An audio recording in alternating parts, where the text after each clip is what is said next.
সুষ্ঠু নির্বাচন বলতে কি, অর্থাৎ এক দল যাবে আর এক দল খাবে, এটা নিয়ে কামড়াকামড়ি। আপনারা যদি দেখেন যে নির্বাচন ঘিরে কিন্তু প্রচুর ব্যয় হচ্ছে এবং এই ব্যয়ও কিন্তু মেটানো হচ্ছে সাধারণ জনগণের পকেট কেটে। সামনে একটা নির্বাচন হচ্ছে, এখন জনগণ এই যে নির্বাচনের মধ্যে যে সামনে দর কষাকষি একটা লড়াই, সেখানে আসলে কৃষকের কর্মসূচিটা কোথায়? আপনারা যদি দেখেন কৃষকের তার ধানের ন্যায্য দাম পায় না, তার উৎপাদনের ন্যায্য দাম পায় না।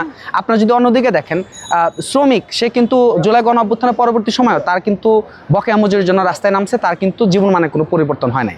উল্টো যদি দেখি নারীদের উপরে নতুনভাবে একটা ধর্মীয় ফ্যাসিবাদী যে নিপীড়ন, সেটা আবার লাগাতার চলে আসছে। আমি ফ্যাসিবাদের পতন হয়েছে ঠিকই, কিন্তু নব্য যে একটা ধর্মীয় ফ্যাসিবাদের উত্থান, সেটা কিন্তু আমরা দেখতে পাচ্ছি। তা আমরা দেখতে পাচ্ছি যে নারীদের ফুটবল খেলায় হামলা, তারপরে নারীদের যে বইমেলায় যে স্যানিটারি প্যাড সেটা নিয়ে তৌহিদি জনতার হামলা। আবার দেখলাম যে বিশ্ববিদ্যালয়ের শিক্ষকদের তারা যে একটা গণতান্ত্রিক বা প্রগতিশীল যে চিন্তা করবে, সেই চিন্তাতেও কিন্তু এই ধর্মীয় ফ্যাসিবাদীদের নানা আক্রমণ।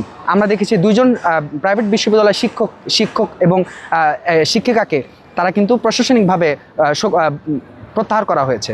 অর্থাৎ বর্তমান যে রাষ্ট্র এবং এই রাষ্ট্রের ক্ষমতাশীল যে শ্রেণী এবং তাকে ঘিরে যে সামনে যে নির্বাচনের যে পায়তারা, সেই পায়তারা আসলে সামনে নির্বাচন কেন্দ্রে ঘিরে দেখবেন যে আরও হয়তো খোনাখুনি জখম এটা হবে।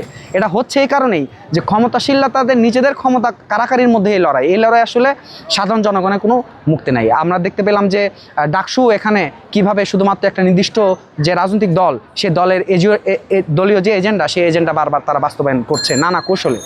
কিন্তু দেখলাম যে প্রকৃতপক্ষে যে জনগণের যে গণতান্ত্রিক মুক্তি, অর্থাৎ এদেশের শ্রমিক, কৃষক, মধ্যবিত্ত, নারী, আদিবাসী সহ নিপীড়িত জাতি জনগণের যে মুক্তির যে সংগ্রাম, সেই সংগ্রামে কিন্তু তাদের ভূমিকা এবং কর্মসূচি কিন্তু একদমই শূন্য। অর্থাৎ ক্ষমতার ভাগবাটোয়ারার মধ্যে তাদের কামড়াকামড়ি থাকবে, কিন্তু এখানে জনগণের কোনো যে নতুন মৌলিক যে রূপান্তরের যে কর্মসূচি, সেই কর্মসূচি কিন্তু তাদের নেই। তবে আপনি নির্বাচন সুষ্ঠু হবে কিনা বা এই বিষয়ে এখন আমি এটা সুষ্ঠু নির্বাচন বলতে কি, অর্থাৎ এক দল যাবে আর এক দল খাবে, এটা নিয়ে কামড়াকামড়ি, সেখানে সুষ্ঠুর হিসাবে আমি ওইভাবে আনতে চাই না। অর্থাৎ ধরেন কীরকম সুষ্ঠু হতে পারে যে একটা ভোটাভুটি হবে, ভোটের মধ্যে দিয়ে একটা রাজনৈতিক দল ক্ষমতায় আসবে। আচ্ছা, ওই রাজনৈতিক দল ক্ষমতায় আসার পর কি মানে সাম্রাজ্যবাদী যে তাবেদারি নীতি, সেটা কি তারা বর্জন করবে?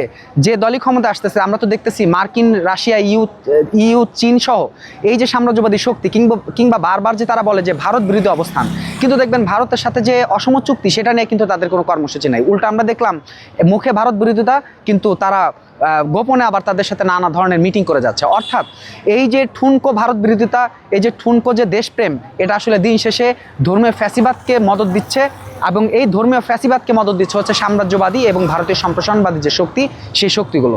মৌলিকভাবে যে আসলে সুষ্ঠু নির্বাচনের মধ্য দিয়ে, সুষ্ঠু নির্বাচন বলতে এখন জনগণের তো কোনো মৌলিক যে পরিবর্তন সেরকম কিন্তু কর্মসূচি নাই। আমি আসলে এই যে নির্বাচনের মধ্যে দিয়ে জনগণের যে মৌলিক কোনো পরিবর্তন হতে পারে, এটা আমি মনে করি না, এবং এটা আমার মনে হয় দেশের সাধারণ জনগণও মনে করে না। কিন্তু যেহেতু একটা গণতান্ত্রিক পরিবেশ তারা মনে করছে, হয়তো ভোট দেওয়ার মধ্যে দিয়ে এরকম একটা গণতান্ত্রিক চর্চা করার সুযোগ পাচ্ছে, তারা যদি মনে করে যে আসলে ভোট দেওয়ার মধ্যে দিয়ে ক্ষমতার পালাবদলের মধ্য দিয়ে তাদের রাজনৈতিক বা তাদের সামাজিক, রাজনৈতিক, অর্থনৈতিক কোনো ন্যূনতম মৌলিক যে পরিবর্তন হবে, সেটা আমি মনে করি না এটা সম্ভব।